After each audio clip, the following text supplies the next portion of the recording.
Seal in Canada, you're on the air. Hello there. Hi. Well, Mr. Jones, General Jones, and gentlemen, I'm so glad to talk to you today, calling you from Alberta up here in the foothills of the Rockies. And, this comment by National Geographic where they say why they want to believe. It's more better said who they want to believe. I mean, who are you going to believe? You going to believe these people that are bringing these chemtrails and this swine flu and all the questions of that? All these people that are dead that were students that made this swine flu bacteria and all the rest of it? Who are you going to believe? Absolutely. I appreciate your call. Yeah, I mean, it's declassified that 500,000 Americans were sterilized illegally, that foster children were taken and tested pesticides, chemicals, radiologicals, that all of this goes on, that our own troops were nerve gassed to death. And so if the government would do this in the past, why wouldn't they do this now, Richard Gage? I'll have to leave that question for somebody else. We do focus on the evidence at the World Trade Center for the explosive Absolutely. demolition. Absolutely. You're looking at the science, but if you have a history of a government that staged terror attacks and treats human life like it's a negative, not just doesn't care about it, you got to think about that. Bill in Texas, last caller, got about a minute and a half left. Bill, go ahead. Hey, Alex.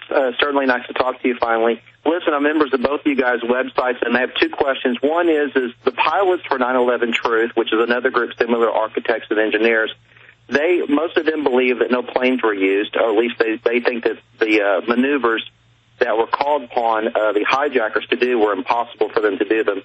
Do you guys believe there were planes used? Yeah, let me take this here. They have people in the National Geographic Special, the leaders of the No Plane Group, wearing pictures of me on their body and dressed up like dragons. This is disinfo government, period. Now, we're saying questionable Pentagon because of witnesses. When we say cargo planes, but not regular planes, that's in Operation Northwoods, declassified, so we have to look at it.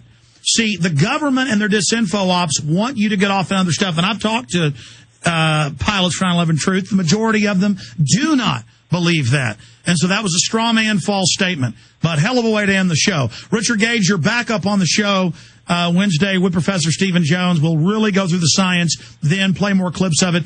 Jason Burmis is going to do 3 hours on this coming up right when the show ends on the internet streams at Infowars.com and on the AM and FMs that carry the Info Warrior. That's Sundays, 6 to 9 p.m. Central Time. But Richard Gage, your comments, I would imagine, on the plane stuff is you stick to the science, what you can prove.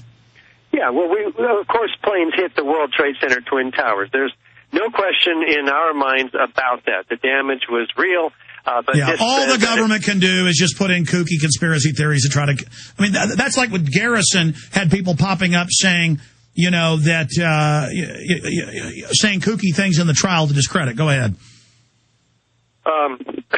NIST acknowledges that the structure of the buildings did their job. It was the weakening by fire that they say brought the buildings down. But as you mentioned earlier, fire cannot create several tons of molten metal found by the first responders and others and seen in the photos and videos throughout. So it makes no sense. The official story is that the rug has been pulled out. Absolutely, yeah. We're not poo-pooing other theories and ideas. We're sticking with what we can prove. Richard Gage, thank you so much. We'll see you Wednesday. Thank you, Alex. God bless you all. Huge News Tuesday. This is Alex Jones. Have you heard of the Millionaire Patriot? Well, you should. He has a free handgun and 5 days of firearms training waiting for you. That's right. You can attend 5 days of world-class gun training at Front Sight Firearms Training Institute and secure a 30-state concealed weapons permit, all for pennies on the dollar. Plus, if you act fast, the Millionaire Patriot will give you a free Springfield Armory XD pistol in the caliber of your choice. I believe now is the time that you and your family need to be armed and trained to levels that exceed law enforcement and military standards. Front Sight provides such training without any boot camp mentality or drill instructor attitudes. This is real. Don't miss out. Secure a Front Sight defensive handgun course, plus a 30-state concealed weapons permit for pennies on the dollar, and get your free handgun. Go to frontsight.com today. That's FRONTSIGHT.com. Go to frontsight.com for your training and free gun.